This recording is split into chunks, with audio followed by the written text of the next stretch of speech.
Alright, so welcome to our site plan tutorial. So in last video you learned project overview and all of the information you need to start your project. So hopefully by now you've chosen all of your images to include, and you have a slight idea of what type of orientation you're going to display your images in. So in this tutorial we are going to make this right over here. This is called our site plan. So there's two ways to do this. There's an AutoCAD way or there's a Photoshop way. The easiest and most efficient way, the fastest way, is Photoshop, but I'll be teaching both. So this tutorial is focused on Photoshop, and then the next one will be AutoCAD. So to start with our Photoshop way, what we're going to do is we're going to go to Google Earth. We are going to find Sheridan College, so easiest way, click the search button, Sheridan College, and then it will bring you to Sheridan College. Close that, and then what we're going to do is orient ourselves so that we have points of reference. So when we choose to have a site plan, we don't want to have a view where this is zoomed in. And I'll tell you why. If we have it this zoomed in without the inclusion of any main roads, the viewer has no connection to where this site actually is. So we like to have a point of reference. So in this image we have Trafalgar and then upper middle. And then we have all these roads, right? So quickly what we're going to do is have our two roads of reference in place. And then when we're happy with the orientation, we'll just screenshot. I could probably zoom out of this a little bit. Just like that. We'll screenshot it. Alright, and then what we can do is bring in Photoshop. So we can have any size board. We can go to new, and then really you can do it on a letter, that's fine. Really the size doesn't matter too much. You'll zoom in to the site plan, and how I pasted this in is basically just Command V. It's just because when I screenshot it, it was on my clipboard, so just if you didn't know. So we're in our zoomed in area. What we can do right now is create another layer so they're separated.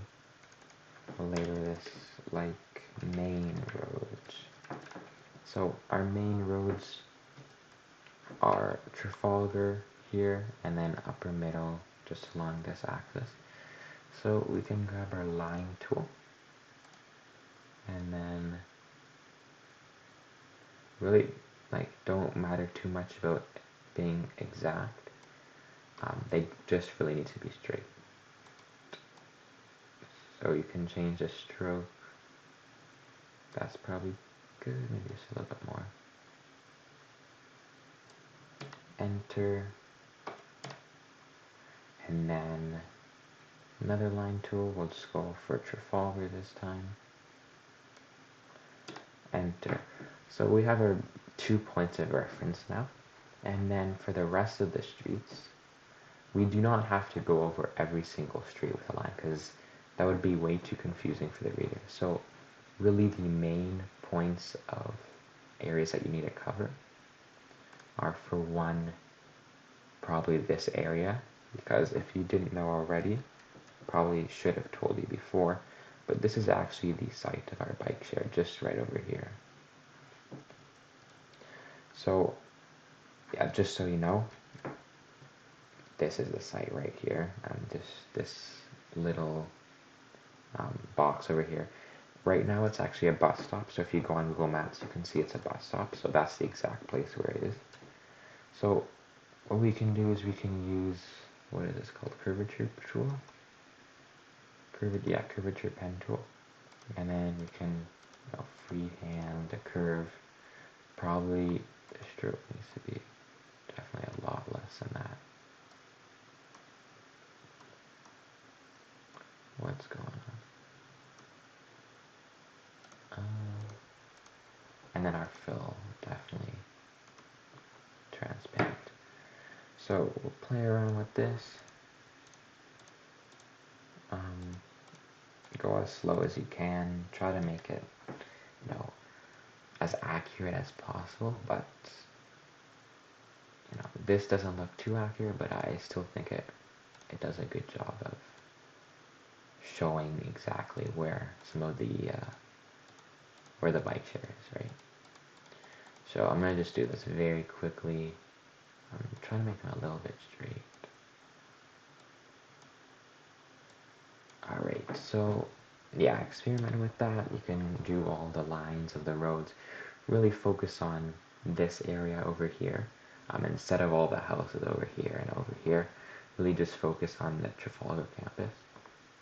Another thing you can do, which I did on my site plan, is got a rectangle tool. And then sort of outline where some of the buildings were. So,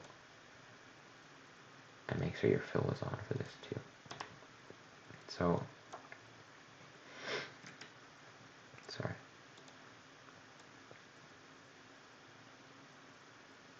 Yeah, so if you want to transform that even more, you can rotate them, expand, try to fill in some of the buildings.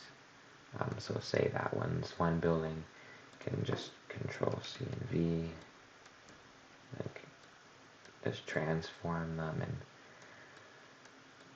try to delegate where some of the buildings are. You don't have to do this for every building, but maybe some of the main buildings. Don't focus too much time on this. It's not terribly important, but I do think it helps with presentation, definitely. Yeah, it's not really accurate right now, but really try to just experiment with this. So once we're done, I'll quickly just do that just so we can export this. So once we're done, what we can do, let me just move that quickly. Oh, it's fine, don't worry.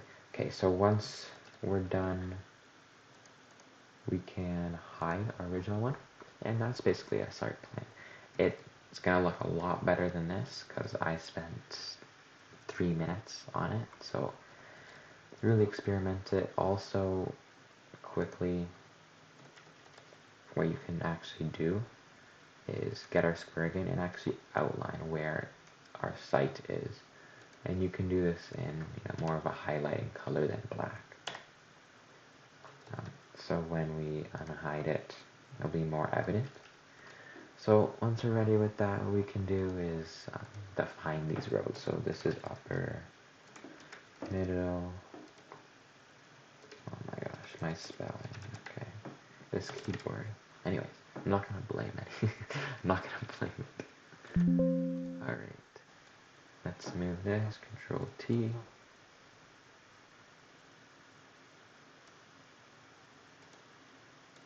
Alright, so yeah, you can probably make that a little bit smaller as well. And then Trafalgar on the other one. Capital T. And then what we can do is,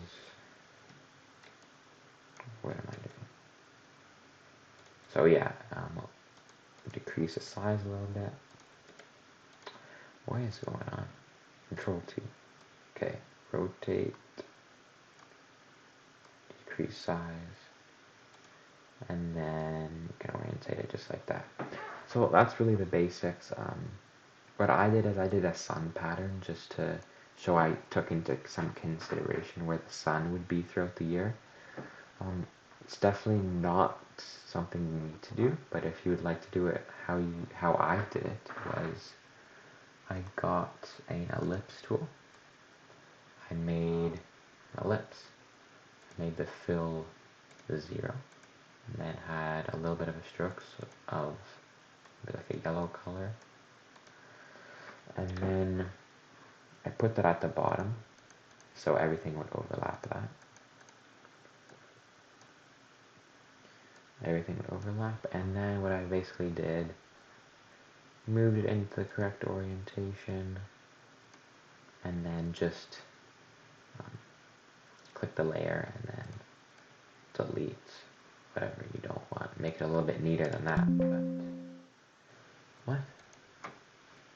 Delete? Not directly editable. Alright, what you could also do, because I don't really want to try to fix that, what you can also do is fill it white and have no stroke, and then you can do Control T, sort of orientate that in a way, expand that, and just show like a little bit. Definitely not ideal, but something you can do. Try to play around with how big you want the sun pattern to be. Definitely do research before you try this. Don't do just a random thing, right? And you can just write, this is 1 o'clock, this is 5, and that's like 10, but definitely not something you need to do, not terribly important. So once you're happy with your design and you've got all those things figured out, you can go to export. You're probably an expert at this. That's not a funny joke, anyways. Right. 7 quality export. I'm not gonna name it. It's fine. And then you've got your site plan. Really try to make it, as nice as possible. It's really going to help the reader in their minds determine where the building is placed. So really try to make it as concise and as descriptive as possible. So other than that, I think really it's up to you to choose how much detail you want to include, how much zoom, and how much zoom or how wide of a picture you want to include. And I was saying I definitely do not recommend to make it such a wide view, but it's up to you.